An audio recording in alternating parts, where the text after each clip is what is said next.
Hello বন্ধুরা, তোমরা সবাই কেমন আছো? আশা করি সবাই ভালো আছো। তো আমি চলে এসেছি আমার আয়ুষের জন্মদিনের একটা ছোট্ট ভিডিও নিয়ে। এবছর তেমন কোনো ভিডিও করিনি, কেন মনের পরিস্থিতিটা একটুখানি খারাপই ছিল। আর আয়ুষের এই জন্মদিন, তো জন্মদিনটা বছরে একটা দিন আসে বাচ্চাদের। ওরা শিশু, নিষ্পাপ, ওদের মনে তো কিছু নেই। ওরা চাইবেই যে ওদের এই দিনটা আমরা ভালোভাবে পালন করি, কিন্তু কিছু মানুষ আছে সেই জিনিসগুলোকে চায় না।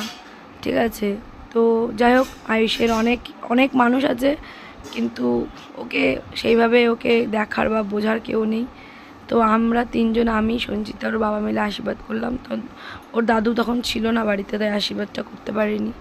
তো দেখো, আমি ছোটোখাটো আশীর্বাদ করে নিয়েছি ঘরে। একটুখানি সব কিছু আয়োজন সঞ্চিতাই করেছিল, রান্না টান্না করেছিল।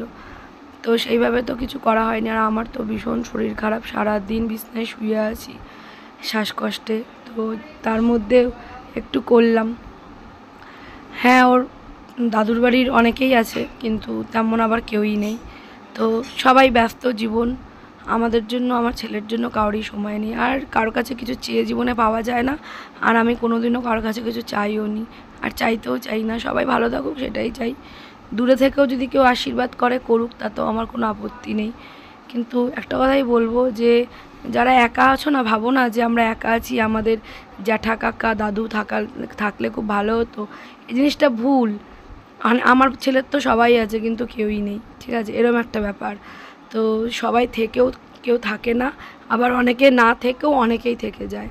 তো তোমরা আমার ছোট পরিবার, তোমরা আমার আয়ুষকে দু হাত তুলে আশীর্বাদ করো, যেন একটা ভালোভাবে বড় হয়। ও যেন মানুষের মতন মানুষ হয়। সবথেকে বড় কথা, ওর মধ্যে যেন মান আর হুঁশটা থাকে। এইটা যেন আমি জন্মটা দিতে পারি ওর মধ্যে, আর যেন কিছু না পারে। আমি তোকে বলেছি, বাবা, এই দেশ দুনিয়ার যা পরিণতি, তোমাকে যদি এগোতে হয়, তোমাকে খুব সৎ থাকতে হবে। হ্যাঁ, সৎ মানুষদের প্রত্যেক পদে পদে অগ্নি পরীক্ষা দিতে হয়, সেটা আমি নিজেকে দিয়ে বুঝেছি। আমি হয়তো চিৎকার করি, হয়তো আমি সহ্য না করতে পেরে অনেক কিছু বলি, কিন্তু আমার মনে আমি কারোর কোনোদিনও ক্ষতিও চাই না, কোনোদিনও কারোর খারাপও চাই না। কিন্তু আমাকে যদি কেউ ইনতাস বলে যায়, নিশ্চয়ই আমি তাকে ছেড়ে দেবো না। তো এটাই হচ্ছে আমার জীবন। আর আমি সংগ্রাম করছি, আমার স্বামীর সাথে সংগ্রাম করছি। বাপের বাড়িতে আছি, বাপের বাড়ি ছাড়া কোথায় যাব? কারণ আমার তো কোথাও যাওয়ার জায়গা নেই, তাই বাপের বাড়ি আছি। আর আমার শিশুটাই বাপের বাড়িতেই বড় হচ্ছে।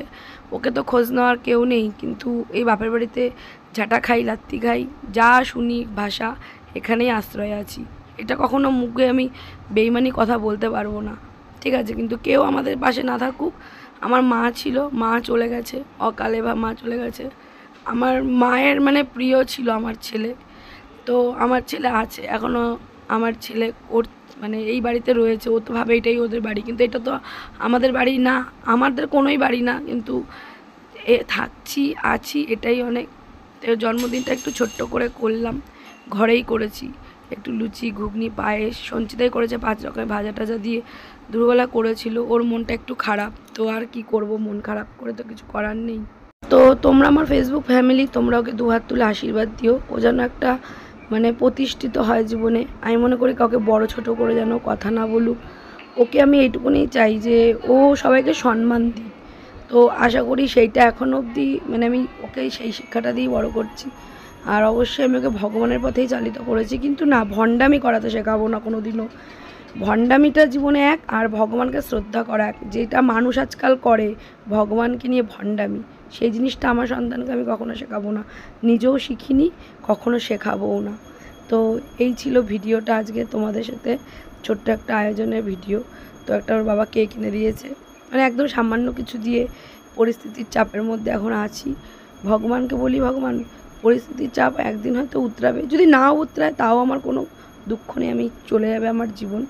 তো চলো, তোমরা সবাই ভালো থেকো, সুস্থ থেকো, আর আয়ুষকে দু হাত ভরে আশীর্বাদ করো। তো ভিডিওটা এইটুকুনি ছিল জন্মদিনের। চলো, সবাই ভালো থেকো।